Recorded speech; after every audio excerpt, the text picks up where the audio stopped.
Yo guys, welcome to the video. This is Josh or Milky, and in today's video we're going to be talking about all the new upcoming changes for the Sandlord season, and I will immediately say that it's looking like a great one. The seasonal mechanic is going to be very familiar to you if you've played Path of Exile over the past year, but let's see how Torchlight put their spin on it. I will start off by saying I've definitely had a bit of a love-hate relationship with Torchlight over the past few seasons, and a lot of people have asked me if I'm even going to be playing this season, and my answer to that is, despite me definitely having my quarrels with the game, this game is still incredibly fun, and I will definitely be checking out as they do make these incredible changes every season, and I'm looking forward to trying it. So with that out of the way, let's look at exactly what we have going on. If you can see in the background just behind my notes, I'm going to leave it on the screen just for the people who want to read it as I go. Basically, it is an idle bit of gameplay where you're going to farm maps in order to encounter specific encounters that reward you with resources in order to set up your idle kind of farm. With that, you're going to be able to hire workers that can be mercs, farmers, chefs, and you can set them to work on certain things. And then you can use those resources to send out traders or even mercenaries to go and retrieve goods for you. If this is sounding familiar, well, I don't think it's any secret, and I don't think Torchlight is particularly trying to hide it. It's very reminiscent of the settlers of Calgur, if you played that in Path of Exile. And I don't think there's anything wrong with that. Take and twist is the motto, and I think this could be very good. Obviously, off the back of Arcana, I wasn't the biggest fan of Arcana, mainly because of the in-map mechanic stuff. So if the in-map mechanic stuff for this one's cool, I think the base game in Torchlight is very good, and it's definitely got enough stuff now to kind of carry a season that doesn't have as ingrained of a mechanic into the actual mapping content itself. So I think there's plenty to do. So an out-of-map kind of idle mechanic, I think, can do very well in this game because there's enough to carry it. Next, you'll see in the background, momentarily, if you look very closely, something people are very excited about, and that is the new Thea. Thea is getting her third hero trait. She is all based around erosion damage and desecration. You can reduce your max blessing stacks in order to gain further max stacks of desecration. And what this does is it's going to place a dot on a, well, it starts off by being like the strongest enemies, rares, elites, bosses, but you can also augment it with your further hero traits to apply to everything and to kind of proliferate. And it does a ton of erosion damage, which is getting a big change in itself, which is a bit further down the list. So we'll get to that as we go.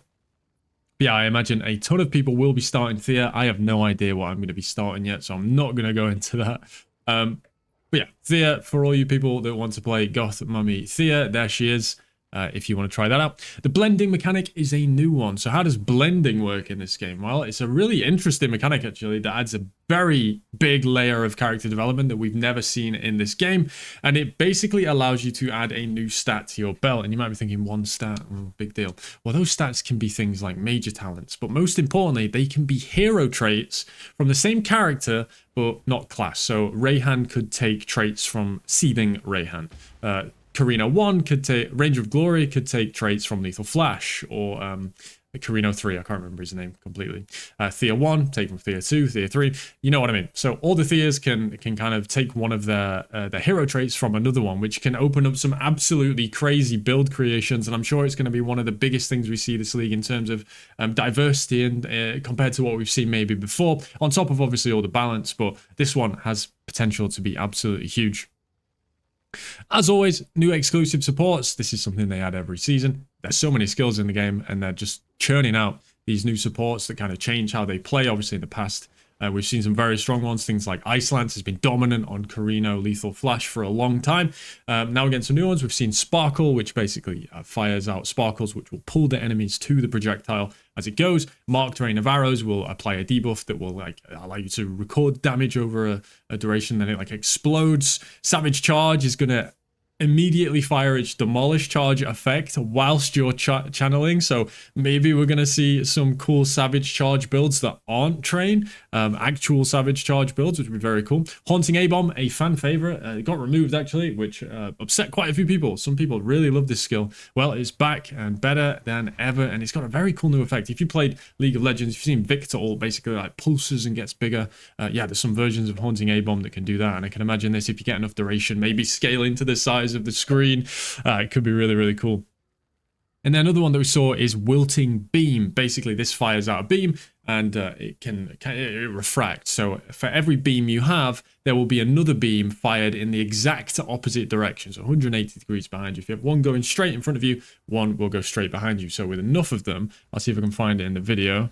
Let's see here. Yeah, you can look like this. It looks very silly, but some people will be super into that and will want to play it. And I can imagine some of you guys are in that list.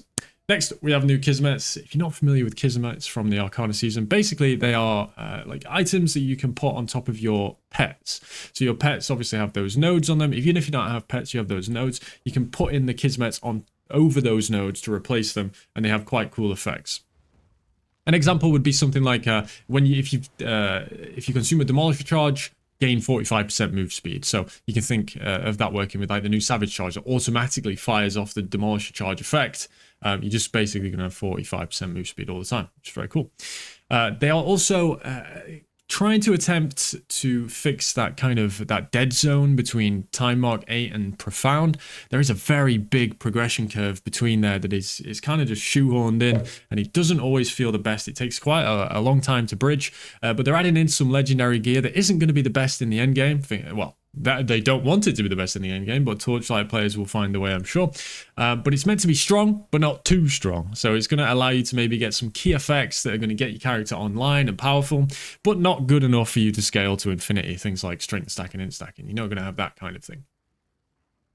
On top of this new legendary, there's actually been not a rework, but an addition of a lot of affixes focused around two-handed weapons. So two-handed axes, swords, but also bows. So we could be seeing some bow stuff this league, as the projectiles also got a big change. Things like their projectile range. Blink bow now fires you forward instead of backwards. They've attempted to kind of make range skills work, because for the longest time in a game where everything's automated and everything hits the whole screen, stop and start gameplay and you know, kind of precision-based clicking with bows, it just doesn't really work in this game. So interesting to see what they do with that. I'm actually thinking myself of starting a bow character. I'll have to kind of test that out a bit more and try and theory craft it up a bit. But I think it'd be really cool to try out a bow character with these changes, as it's something I've done once on Lethal Flash. I played Blazing Bullet. But yeah, it'd be cool to start a bow character for sure. Lots of hero balancing. Not going to go over this. It'll be in the patch notes, which I'll link in the description. Tons of it. Charge calling Moto. I know a lot of people have had very big problems with this character. Now they did get a weird little fetish, I'd say, in this reveal. They just slapped minus move speed on a lot of things. Charge calling being one of them. So if you're a charge calling main, you did get some more damage and some more like quality of life in terms of how your minions are going to explode. But for whatever reason, they felt the need to reduce your move speed. I don't really know what to say about that. They did just have a little thing where, you know, the guy with the gorilla tape, it's the same thing for every problem. They just slapped minus 30% move speed on anything for whatever reason. Now, we have a new effect as well called Deterioration. I'm English, by the way. You will record a portion of the erosion damage you do. Not record like yoga, but I'm just using the word record to make it easier to understand.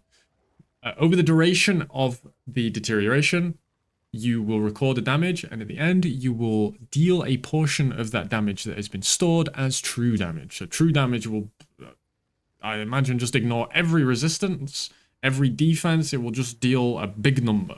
And there are going to be things on the tree, slates, all you name it, in order to scale deterioration.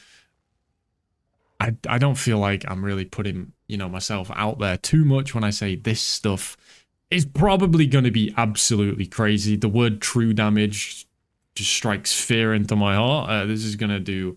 This is going to be crazy, I think. So be ready to see a lot of, you know, deterioration builds this league and some crazy pedigrees with some of the new major talents that affect deterioration. Imprinting, this is absolutely massive. One of the worst things in this game, by far, in terms of actually playing the game, was that this bridge that they spoke about from going to Time Mark 8 into Profound, maybe into Deep Space. One of the reasons it exists because it feels so bad to craft on your gear. And the reason for that is there's no way to salvage it, right? You have to spend so much money to make a priceless piece of gear with an implicit in order to get your T0s, that it feels bad to do that on a bad base. So you have to kind of sit there and just stomach the farming in order to get a base to put stuff on. Well, now you could just start crafting it immediately because you can take the modifiers from one item and put them onto another base.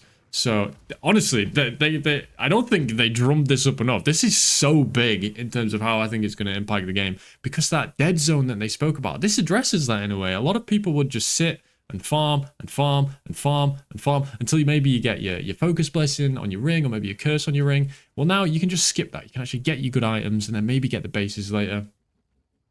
This is massive. Honestly, I can't really speak highly enough about this. It's very, very, very, very, very good change, and I'm very excited about that one. Also, it's easier to get priceless items with 2 implicits. They're adding a node to the tree that says you cannot drop items with 1 implicit, and instead of it meaning they just don't drop, they get like cold, it means all of them that would drop have 2. So yeah, I think we're going to see a lot more crazy 2-star items this league, which is fun because they were like unicorns in the past. I feel like good 2-star implicit priceless items were like unicorns. Yeah.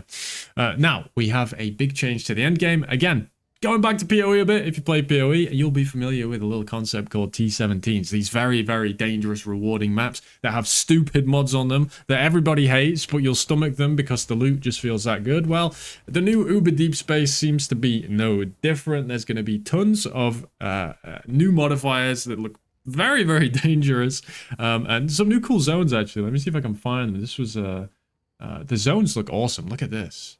It looks so cool. But yeah, there's going to be tons of dangerous affixes. Let me see if they show any here. Yeah, look at this. The stage is filled with lasers. Don't know what that means, but I'm scared. The player is continuously weakened and receives plus 200% of the control status effect. Okay, I'm scared and frozen. In the alien level, the native rare monster 20... whatever that means. 20% has a chance to release a cold current vortex around, which will definitely cause freezing. I think this hasn't gone through the translation stage yet. Or it's gone through maybe one version of it. With a cooldown of 10 seconds and cannot be dodged. So that's nice. You just kill a rare mob, you get instantly frozen. That's cool. This is a very fun combination as well. When magic and rare monsters are damaged, there is a 100% chance to apply burn to the player. Cool. Just reflect. I hit the mob and it burns me. Lovely. So yeah, this could be incredibly toxic, but you know, we'll see how it goes. I'm down to try anything. Let's see. Play and watch changes finally after all this time. Did you guys notice when you ran Steelforge and Voidlands that the Traveler shows up as the apparition of the Watcher? The reason for that is there were meant to be Steelforge Watchers and the Voidlands Watchers, and there just weren't. So they just were like, yeah, we'll just throw Traveler in there. Well, we're finally getting at least a Voidlands Watcher, and this guy looks pretty cool. Look at him. This guy's like Scythe. This guy's also going to be the SS20 boss. So yeah, very cool. Cool looking boss. I love this kind of thing. I don't know how to describe it, but this kind of mechanic, I don't know, it just reminds me a bit of Lost Ark. Gets me a bit excited. Now, quality of life changes, they are too many to talk about, but let's go through. Loot changes, they're adding like level 21 gems as boss drops in time. I think it was Profound and above, it might be Time Mark 8 and above. They're adding different things to Time Mark 8. Also, they're making it so these really strong compasses that you could get that have very unique effects that you might want to try out, they were normally priced around the people doing stuff like Deep Space, which would price you out. You can't do the cool stuff. Now, you'd probably be willing to do it. You just want to do the cool stuff, right? You don't really care that it drops a load of stuff, even though that's nice. But you also want to try the cool, like, mechanic-altering effects of these compasses. Well, now you can, because they're making, like, a worse version of the compass that maintains the effect, but maybe has less of an effect in terms of loot. So, yeah, you're going to be able to have a bit more fun farming, which we love that. Farming is the fun in this game. Now, you're all going to laugh at me. Yes, I went 19 out of 20 last league. I rage quit. Whatever. We're over it. New season, new me. New Supreme Showdown as well. We got a new boss. This guy, look at him. Supreme Night Slayer, the Wilting Plume. I'm excited to have this guy beat me up for weeks and weeks. And then I rage quit again. And I say all kinds of bad things. But hey, it is the cycle of life. It is what it is. You guys will all get 2020. You'll all laugh at me. But I will stay true to my build, my train. Okay, Arcana goes core. Some of you liked Arcana. Can't say that I'm one of those people, mainly because the in-map version of it felt like every 10 seconds in a map I had to fill in a capture because they were so annoying to do. But hey, some people are about that life. So if you want to do Arcana, you now can. It's back in the game. They're also rebalancing a little bit. So instead of having to do it every 15 cards, you have to do it every 30. They're also buffing the loot from the chest to compensate for the fact that you get it like half as much. There's also going to be a talent constellation so that you can focus Arcana. I'll undoubtedly try this out despite not liking Arcana, because part of me hopes that they did maybe change the encounters, or maybe you can try and avoid the Hanged Man. Everyone knows which one I'm talking about, right? The Hanged Man. God, I hate that guy. Next, we have the Training Dummy rework. Yeah, I mean, dummy DPS, everyone loves it. Everyone wants to know their dummy DPS. This guy's got 5.2 trillion dummy DPS. He's also got 850 energy and 61,000 life. So this guy's absolutely gaming. He is on performance-enhancing drugs, I am sure. He's got 1.5 million survival, but the dummy has come with a few upgrades this season. Obviously, the UI on the left is one thing. You can kind of see your stats shift in real time, see what's going on, see what's happening. But the dummy also has maybe some like some things that show the radius, so you can see where you need to be in order for things to take effect. They're just trying to make the dummy a little bit better, which I'm all for. The dummy is just like, yeah, people love it, right? It's an integral part of the game at this point, so make it better. Trade house optimizations. This one got me excited. It's a very small thing, but what you can now do is when you price check an item, you can select the price, click the button, it will price all of your items, and you can click for sale just by clicking this right here. You don't have to click, type, you're on your phone, you got your thumbs going to work. Nope, you can just click the 1FE thing and it'll list them all for 1FE each. Beautiful.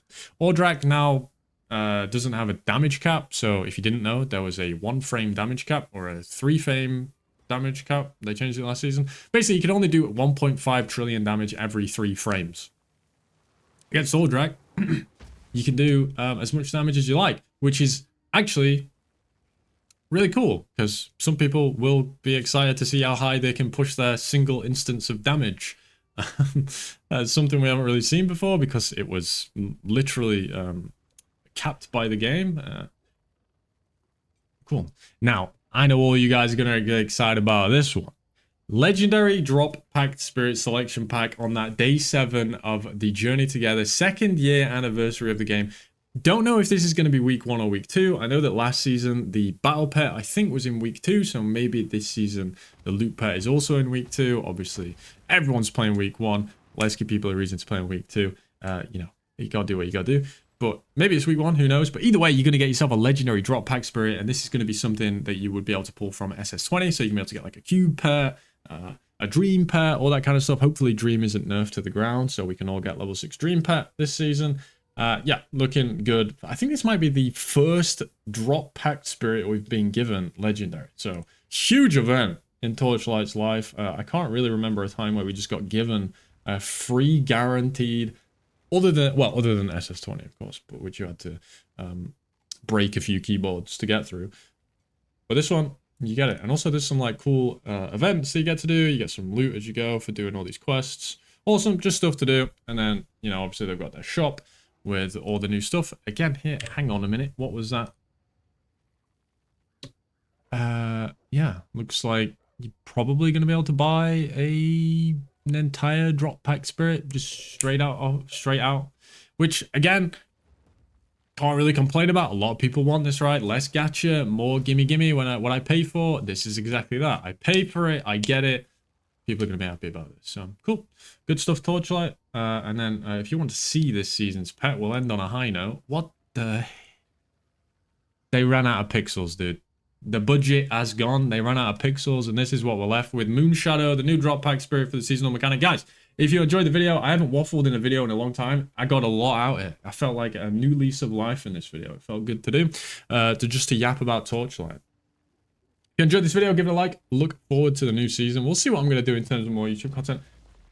I'm not the biggest guy. I don't really make a ton of videos, you know, but we'll see what happens moving forward. So subscribe or don't. Come check out the stream or don't. Either way, hope you had a good day. Hope you enjoyed this video. Hope you enjoyed me yapping.